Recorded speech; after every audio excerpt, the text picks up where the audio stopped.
Hey, and welcome to the Weekly Wash, where every week I provide you with 3 high-value recommendations that I think are either going to expand your thinking or entertain you. I've got to warn you that the first recommendation today is a little bit gory. So if you're squeamish in any way, if you have a sensitive stomach, then you probably just want to slide on past that one. With that out of the way, let's go straight into the first recommendation. First up today then is the Institute of Human Anatomy. And the Institute of Human Anatomy is a YouTube channel by a couple of guys who run a private cadaver lab. Yeah, you heard me right. Jonathan and Justin make videos explaining the various aspects of human biology. In some of the videos, they just cover the natural functions and peculiarities of the body, and then in other videos, they talk about certain pathological conditions such as asthma and pneumonia. In each of their videos, they provide these incredibly clear visual explanations, and I'll be honest, it can get pretty intense sometimes. They are using cadavers, which are human bodies, humans that have passed away. But there's something about that fact that I think makes it all the more engaging than when you're watching someone do a demonstration with like a plastic model with plastic intestines and a plastic heart and plastic lungs and so on. You see these organs in front of you, and as you're watching them kind of move the organ around or move the muscle around or the tissue, whatever it is they're playing with, you can imagine that thing inside of you, and they tell you how it works, and then you think of that thing inside of you working like that. It's such a great way to learn about our bodies, and really the only natural way. Like, how can you expect to gain an accurate idea from like a model unless someone's going to create a hyper-realistic, same to the touch as the original model, like, I don't know, like some kind of silicone based heart or something like that. It's just not the same with the stuff that we can afford to have. I only discovered the Institute of Human Anatomy a couple of days ago, courtesy of my girlfriend, but so far I've watched 2 videos. One was about stomach capacity, and that was a longer video, and then another one was about pins and needles and what causes them, because for some reason I always seem to be getting bloody pins and needles. I especially enjoyed the videos where they're talking about various health conditions and disorders, because for some reason, I mean, they do say that knowledge is power, but I find that when I have a problem, like something that's causing me pain or any other kind of health problem, learning about it can just take the edge off a bit. Learning about it can help you formulate a plan for how to decrease that thing's hold over you. You can find these guys on YouTube, but whatever you do, just don't make the mistake that I made when I sat down with a muffin in hand, thinking that watching a guy playing with the exposed leg muscles of a cadaver wouldn't put me off. Because it did. Second up today then is a blog that I can say with 100% certainty, without a shadow of doubt, has changed my life. If you knew me well enough at uni, you would have known of my love for Maria Popova's Brainpickings. So Brainpickings is a website where Maria scours art, past and present, and mines wisdom, beauty, and meaning from every piece that she encounters. Referencing paintings, passages of text, and poetry, Maria carefully contextualizes her picks with her poignant interpretations and thought-provoking questions.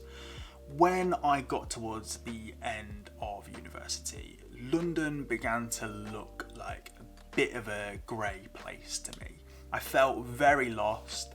I felt pretty alone. I lost my sense of purpose in the world. I lost my sense of wonder. I felt like the colour had drained out of my life.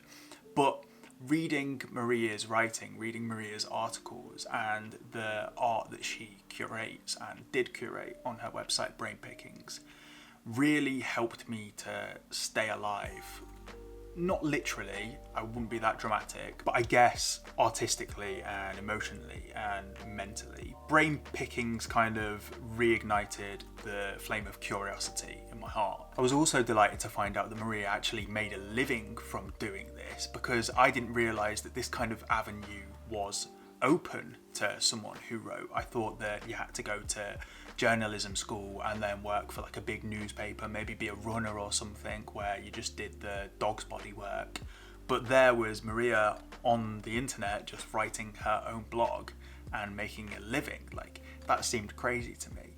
Over the course of the years, Maria's work has lifted my spirits on so many occasions and inspired my work as well, inspired my writing. I've actually made quite a few pieces of writing or pieces of work specifically about Brainpickings itself. I've even written a piece about Maria herself at one point. And I would also say that reading Brainpickings helped me to find a way out of the various tunnels of nihilism that I wandered into as a young wanderer. To top that all off, with each passing year, the blog has just got better and better and better, with Maria's curational ability improving constantly. In terms of where to start, I recommend that you write the article that she has wrote and keeps updating every year, which I believe is called the 13 Lessons that I learned from 13 years of making Brainpickings or writing Brainpickings, something like that. That's the gist of it. Go read that one first because that's one of my favourite pieces of writing. I go back to that constantly, and I'm actually going to go back to it after this video to read it because I love reading it. It's just a brilliant piece. Finally today, another meta recommendation. You've probably noticed that I generally have music in the background of my videos. I don't have it too loud. I don't like it to interrupt too much, but I feel like it really contributes to the rhythm of the video. I feel like it keeps the ball in the air and staves off any kind of like annoying silence, any kind of like loss of energy from when I might take a break in talking. I get every single piece of music from the same place actually. It's called Epidemic Sounds, and that is my third recommendation. Epidemic Sounds is really popular with YouTubers because they are just so simple to use and the vast amount of music on there is unbelievable. I first discovered Epidemic Sounds when it was recommended by the big YouTuber Peter McKinnon. So effectively this is a recommendation of a recommendation.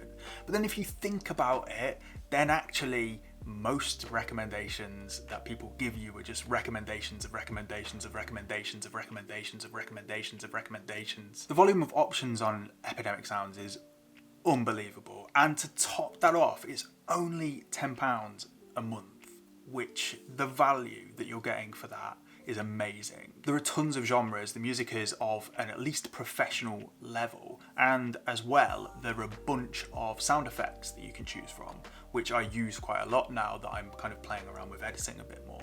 I think a lot of YouTubers do use Epidemic Sound. I don't know of any other, I mean I haven't, this is actually the point, is that there probably are other music for YouTube websites or companies out there, but Epidemic Sounds was so good that I found it, started using it, and this is like a year and a bit ago now, and I just haven't looked anywhere else because that is how good it actually is. That's the best thing I can say to you, is I haven't even needed to look. I can't really rave about Epidemic Sounds enough. I also love its beautiful interface. It's been an essential part of my creative journey so far and will likely be an essential part for the next couple of years or so. Music copyright laws are just, well, all copyright laws in terms of creativity are just a massive pain in the ass. But Epidemic Sounds give you a way to include great music in your videos without having to worry about being whacked with a bloody copyright strike and have your video taken down.